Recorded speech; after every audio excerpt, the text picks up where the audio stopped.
And we're live. Painkiller Already, episode 224. You need to pre-register especially if you want one of the nicer guns that are on one of the two of the higher packages that they have set up for us, because they have a limited number of the better guns. If you can figure, if you follow me. So you said it very clearly and easily. I'm with you, dude. Is the worst gun the Tippmann 98? I think so. I think it's okay. Well, then you people need to sign up now, because the first year we fucking did this, me and T-Mark got hosed, and Kyle had like 2 goddamn machine guns. Woody was hooked up with like matching stuff, and I had to wear Kitty's old jersey and use a Tippmann 98 it like said an idiot. Muppets on it. yeah, Muppet Mower. He was totally dressed in like girl clothes with a mechanical hopper. With a shit tier gun. No, it wasn't a mechanical hopper. I would shoot 3, gravity fed, and then everyone would know where I was. And I had to go. Meanwhile, I'm over there. So I'm flying in. Woody's flying in, and Chiz is coming as well. And we told Chiz, they were going to get Chiz's flight as well. They were going to fly Chiz in, and Chiz is like, "Fuck all that. What am I, a peasant? A peasant? You think I'm going to get an aeroplane? What am I, a Wright brother? I'm taking a fucking choo-choo, motherfucker. He's taking a train from like San Diego to San Francisco, Chicago, Illinois. No, he's not. Okay. He's not doing that again, is he? He took a bus, last time. And he's like, I don't like bus people. So, hey, wait, handsome. So thank you. He won't get on a plane? Is he afraid of flying? No, he's got a passport. He's flown. He's flown out of the country before. Then what the fuck? Who would get on a train to go across the country? He was going to take the bus again, and I shamed him into the train. So I don't know how that even happened. I just hope this is. I'm seeing these are $128 pants, which is more than I spend too. But maybe this is just like first mover advantage, right? And then there'll be a whole wave of testicle-friendly pants rolling out like that. That would be an awesome. I feel like if you've got so much going on down there that like pants don't work anymore, maybe you're the problem. Like maybe it's not your Levi's that need to change. Maybe you need to go to your proctologist. No, well, clearly you're right, Kyle. But this is very good marketing. Because a bunch of guys out there are going to be like, oh, my fucking cock's so big, I need these pants. And then they're going to go buy these and be like, hey, what are you doing in those goofy-looking, long, khaki short-looking, ugly pants? They're like, oh, well, my cock's too big. Couldn't even fit in Dodgers. Yeah, I could just imagine these guys, like, stomping into Lululemon's store, just like, excuse me, do you have any of those enormous cock pants? I need 4 pairs immediately. I'll be wearing that pair out of the store. I'm so constrained. Like, no, it seems a little silly. I don't. No, it's pandering, but that's a good marketing move. You're gonna get a lot of idiots buying those ugly pants. My dad would keep a good amount of cash on hand. Mm-hmm. He would oftentimes cash like big checks, just so he'd have a lot of cash on hand, and there'd be $35,000 or $40,000 like cash laying there. around.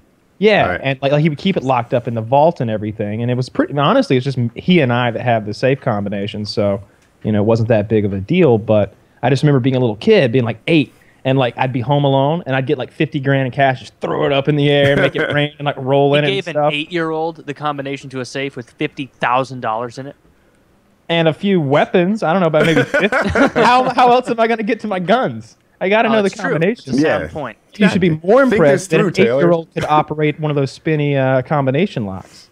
Think about that, and remembering the combination. Yeah, 3 numbers. Wow. Okay, well, there's the left-right pattern as well. And cool. So, that's what made you cool. I've always look at me. I eat lean protein and brown rice. Anyone jealous? Do you remember every once in a while in like middle school? It wasn't grade school because it didn't fucking matter. But in middle school and high school, when you would see a friend who brought their own lunch and they took the napkin out, and it was no mere napkin. There was a note scribbled on from their mom, and you would snatch it away and read it to everyone. Oh, how terrible! Did you ever have that? You never noticed anyone with a little note written on there? Maybe it's just 2 or 3 instances. Yeah, I noticed it, but I would never steal a kid's note. That's from his mama. I know, I was a dick, but and you'd read it for the others' amusement. Yes. You like holding it up above a short kid, just like Dear Jimmy, I love you so much. I put some prunes in there, so maybe you'll be able to poop tomorrow. He was like, that rash taken care of. I saw this. While Jimmy's cutting himself back at home. Yeah. I want to see you shoulder my rifle. I could shoulder your rifle, no problem. That sounds so bad. Sorry. Wow, make it gay, Cat. Make it My gay. mind just goes there. You sure you can do it? On my shoulder anytime you want, Woody. Just walk up behind me. It doesn't matter if I know it's coming or not. And Tell me more. Just put your rifle to my shoulder, and I'll see if I'm man enough to take it. I think that's where your head is. You don't think that I'm man enough to shoulder your rifle, but I promise you, I am, and more. Oh, I know from experience in Chicago, Kyle is quite a man when it comes to taking a rifle. Quite a man. Yeah. So Woody's. So, Kat, are you into guns? Really? Woody's got a really heavy rifle, and I think I can shoulder it. I can't shoulder it. I am. Shucks. I'm just about able to swing it up level, and then it'll just fall right back down. I can't keep it up. Maybe if you were there, I could. You know, with your shoulder, right? You would help me. You think if I were there, you'd be able to get it up? That's what I'm hoping. Okay. You know, I'm not as young as I used to be. I probably could have done it when I was like 19. And hold. You've got to get it up and hold it perfect. You know, like perpendicular to the horizon. Though you got to like straight out at least. You can't have it drooping down or anything. That doesn't count. You can't have a No, semi. it cannot be flaccid at all. Must be No. 100%. I don't. He went. When I was young, I'd have been able to hold it straight up, and then over the years, it kind of goes straight out, and now it's just too heavy. Oh my God, we got to kill this. Kat, are you into firearms? You have $500 to survive for a year without going broke. You have to have a penny left. If you succeed, you get $10 million. How do you survive on $500 for a year? For a year? Sugar daddy? No. That's the easy answer? Like cell phone games. Could I start my trek, so I can buy a plane ticket with regular my money, and then I start the $500 quest somewhere else? Because I would move to like Somalia and then be a king for a year with money to spare. Bring me 6 goats. Here's a nickel. Like, you get some whatever. concubines going. Yeah, you that know, would be good. I don't know if Somalia. I think I'd go like rainforest South American type thing where there's just like bananas and coconuts hanging for free. Is that how you imagine like it? Gilligan's Island or something? Yeah, the professor will whip us up some Mai Tais. I don't think it works that way. I think you'd After be he's more done likely... with the time machine and the radio. 6 weeks later, and he's been kidnapped by like some drug cartel.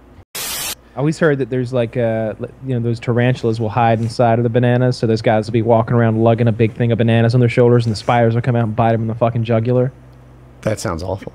My papa told me the story about this guy that he was picking bananas. Your papa? Were you in France at the time? Me papa?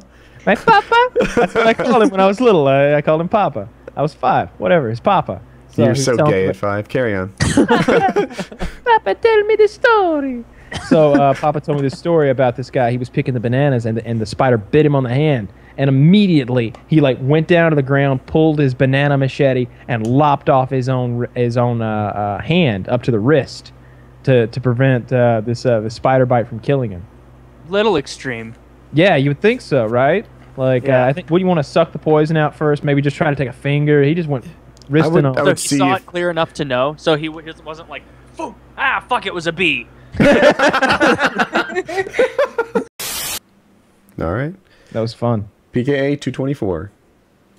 Well, thanks for watching.